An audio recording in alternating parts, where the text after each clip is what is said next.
you speak about attacks, something else I know we wanted to address here is what we're seeing as a whole against our country. As the church goes, so goes the world. But United States has really suffered a pretty serious blow lately. And as we talked before we started to record, you said that it wasn't getting enough conversation.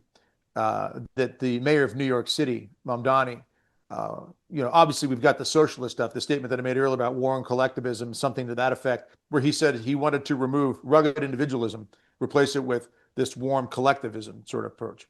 But your thoughts on what is happening when the head of one of the biggest cities in the world, and arguably one of the most powerful, if not the most powerful economically in America, swears in on Korans?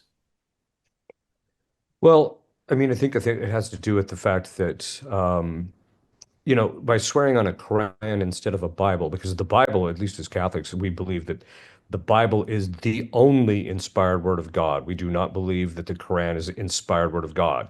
It might have certain things in there that refer to God. There might be some truths in it. But the issue is that it's actually not the inspired word of God. And so, technically speaking, to swear in that particular case is actually to cut. The reason you put your hand on a Bible is because you're actually invoking God as the witness to that you're going to fulfill your duties as they are prescribed by the various laws and statutes. So, but the fact that he does it on a Quran shifts the attention to the fact that, well, at least in the Catholic eye of things, he's not doing this on a sacred text. It might be sacred to them. That doesn't make it actually sacred. The other part of it is, too, is contained in the Quran is, if I'm not mistaken, I've searched this and found it in several different places. So, I'd have to, actually look in a Quran, but to give a citation for it. But there's a general understanding among the Muslims that it's perfectly okay to lie to infidels, we being the infidels. It's perfectly acceptable to lie and to commit fraud and to cheat infidels for the sake of Allah. And so this is another issue, whereas in the Bible, any lying, fraud, or cheating or stealing is considered unacceptable regardless of who it's against. And so there is, I think this is one of the issues.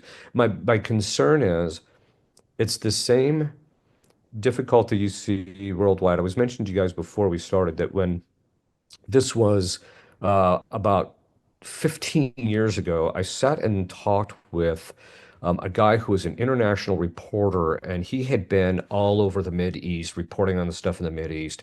And he was the one that pointed out to me the fact that there is a wedding that it has occurred between communism and Muslimism. And the reason being is because of the fact that Muslims basically can consider the fact that their elites should basically control everything in relationship to the state and those things under the state, so that whenever you have Muslims take over, it essentially becomes communistic.